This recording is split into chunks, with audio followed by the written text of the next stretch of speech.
Hey guys, this episode will be centered around the protagonist of my novel, Willard Manolo Price. You could take this as a little summary of his world and story. This is also a chance for me to flesh out the story a bit more to you guys, so it's a win-win. Now then, when I write characters, I like to think of things from their perspectives. An effective way to do this would be to assign him to pre-existing categories of personality. That's why I took the Myers-Briggs personality test pretending to be him. As it turned out, he's an ISTP/T. Personally, I thought he was going to be one of the more protective blues. His brother's more like an ISTP, actually, when I think about it. But still, he has severe commitment issues and likes to keep to himself. A closer representation of him would be the Enneagram 9 character, the Peacemaker. Here's what the official site description says about them. Enneagram 9 type 9s are accepting, trusting, and stable. They are usually creative, optimistic, and supportive, but can also be too willing to go along with others to keep the peace. They want everything to go smoothly and be without conflict, but they can also tend to be complacent, simplifying problems and minimizing anything upsetting.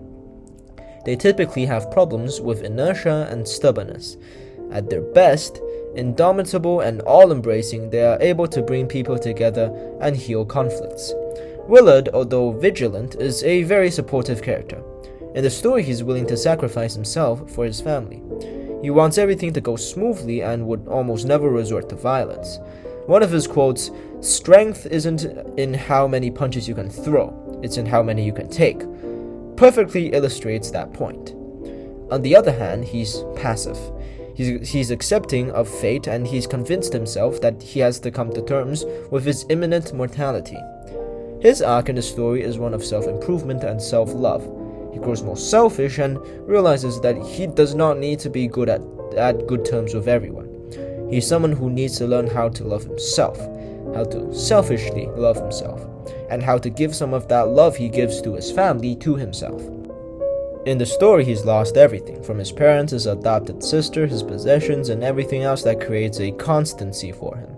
His normal life that he struggles so much to hold together is broken constantly, and for a while after the climax of the first book, he sinks into this state of depression, his only motivation to keep going being that of his brother's livelihood. He is, really, your everyday man, your average person who wants to be loved and to be better than they currently are, and in a state of conflicting ideals, to find someone who would fully accept them for who they currently are. It's quite sad if you think about it, but it's also real and beautiful. And that's Willard.